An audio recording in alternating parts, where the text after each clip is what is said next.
అవని ఒకసారి నాన్నకు ఫోన్ చేద్దాం. బావా లౌడ్ స్పీకర్ ఆన్ చేయి.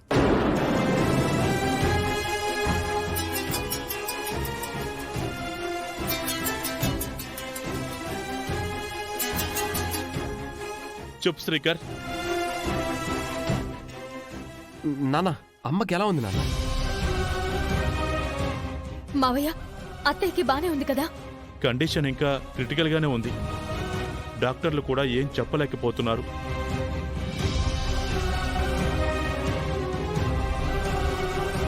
అక్షయ చేత అమ్మవారి దర్శనం చేయించి మేం బయలుదేరి వచ్చేస్తాం.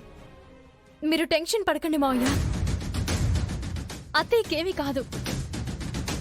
కనకదుర్గమ్మ గుడి మెట్ల మీదే ఉన్నాము.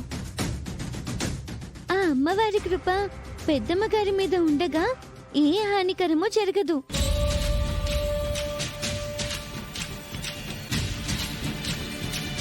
ఆ అమ్మల కన్నా అమ్మ తన బిడ్డల్ని ఎప్పుడూ కాపాడుకుంటుంది. అంతకంటే ఏం కావాలమ్మా?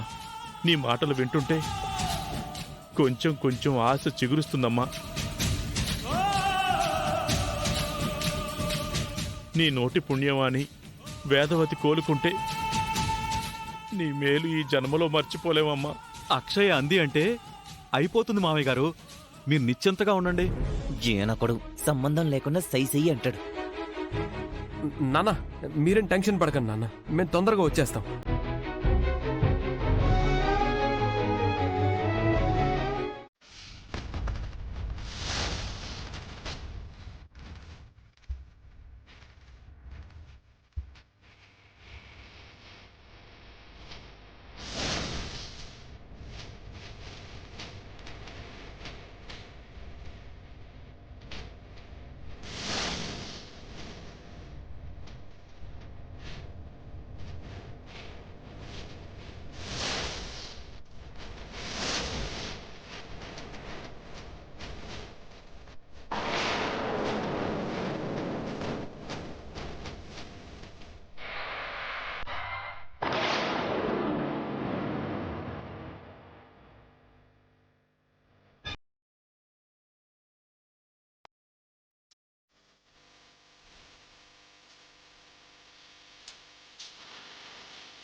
మాతో పాటు ఉంటానని చెప్పారు, ఎటెళ్ళిపోయారండి?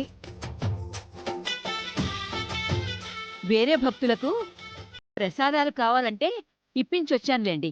ఇక పాపతో దర్శనం చేయించే వరకు ఎక్కడికి వెళ్ళంలేండి. అమ్మా, నువ్వు నిదానంగా బొట్లు పెట్టమ్మా. పాప మనసులో ఏం కోరుకుందో తెలియదు గాని చిన్న వయసులోనే పెద్ద బాధ్యత తీసుకుంది. ఈ రోజుల్లో పిల్లలందరూ టీవీల ముందు వీడియో గేములతోనూ టైంపాసులు చేస్తున్నారు. ఈ పాప మాత్రం ఈ వయసు నుంచే భక్తిని పెంచుకుంది. అవునండి, అక్షయ అందరిలాంటి అమ్మాయి కాదు. జై భవానీ.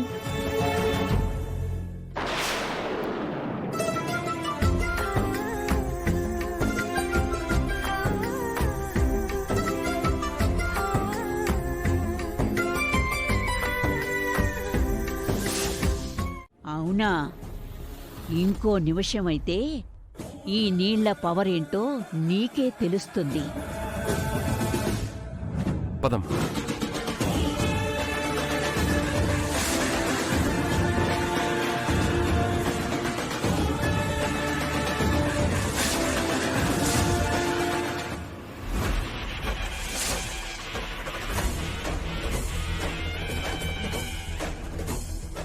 అక్షయ ఏమైంది? పని చేయడం మొదలుపెట్టింది. ఇక ముక్కు సంగతి ముడుపు సంగతి గోవిందా గోవిందా. అమ్మా ఏమైంది? కళ్ళు తిరుగుతున్నట్టు అనిపిస్తుంది. ఎక్కువ మెట్లెక్కావు కదా, అందుకే అయి ఉంటుందిలే. కాసేపు రెస్ట్ తీసుకుంటావా? ఏం అవసరం లేదు మేడం, ముందుకు వెళ్దాం.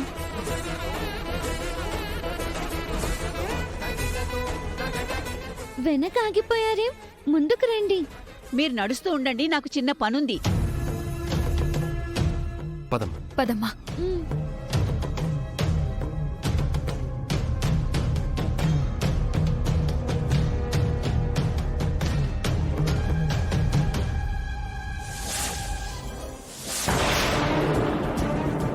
ఈ పౌడర్ కలిపిన వాటర్ తాగితే 6 నిమిషంలో స్పృహ కోల్పోవాలి. మరంత సునాయాసంగా నడుచుకుంటూ ఎలా వెళ్ళిపోతుంది? మనం ఒకసారి టెస్ట్ చేద్దాం.